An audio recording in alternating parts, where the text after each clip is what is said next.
KwaZulu-Natal, UKZN, and the University of Zululand, UNIZULU, have collaborated on research into the discovery of 3 new classes of detoxification proteins from a human pathogen that causes a serious gastrointestinal disease. Dr Thandeka Khoza from UKZN and Professor Khajamohiddin Syed from UNIZULU conceived of this research after a short visit between the institutions prompted the exploration of opportunities for increased research collaboration. We're now joined by Dr Thandeka Khoza and student Mbali Mfeka to tell us more about the study. Welcome to both of you and thanks for making the time. Thank you for having us. Thank you for having us, ma'am. Please explain to us what the study entails. I will just give the opportunity to Mbali, the student who was very instrumental in this study, to take you through, and I will help there and then. Go for it, Mbali. So I think the core of it was to try to discover the structure of this protein so that we can design an inhibitor to stop this parasite.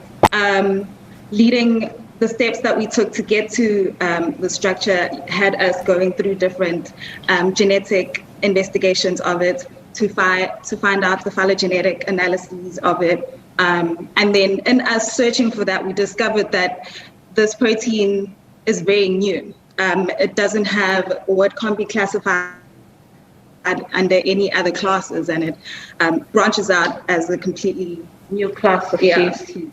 Yes. And this information was very, very important now, knowing that there is no current drug available which targets cryptosporidium. Now, this is a step in the right direction towards development of drugs that can target this particular pathogen.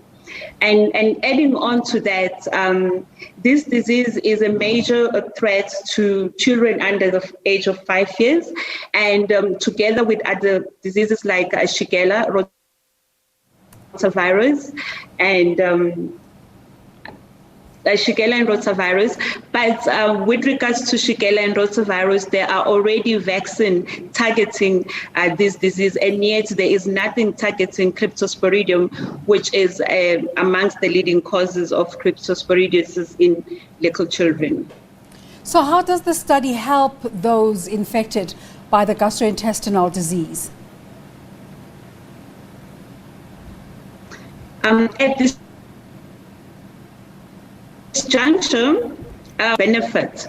But what you need to understand, it's discoveries like this that will lead to the big pharmas working towards the drugs and the remedy for such diseases. It all begins at this discovery stages, where we find proteins or elements that are essential for the survival of the pathogen.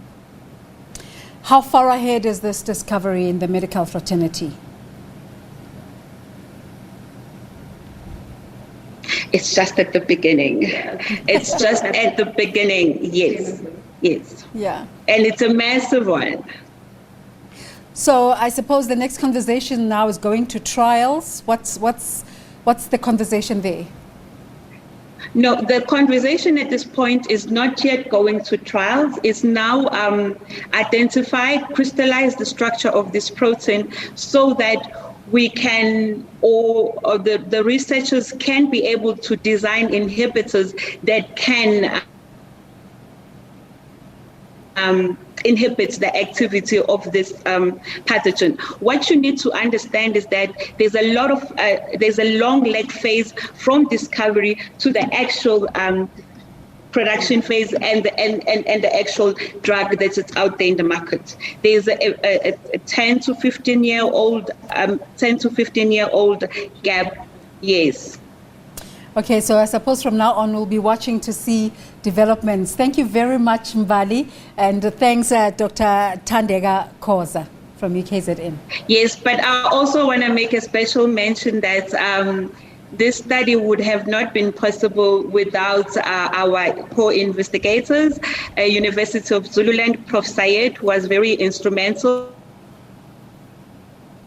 towards finding the new classes, as well as Dr. Achilonu at Wits University. We work together as a team, and a special mention to Mbali, who took the study by the horn and worked tirelessly to lead to this wonderful discovery. Very exciting. It's always wonderful when innovations are homegrown. Thank you so much for your time once again. All right. Thank you so much, ma'am. Bye. A memorial service for the late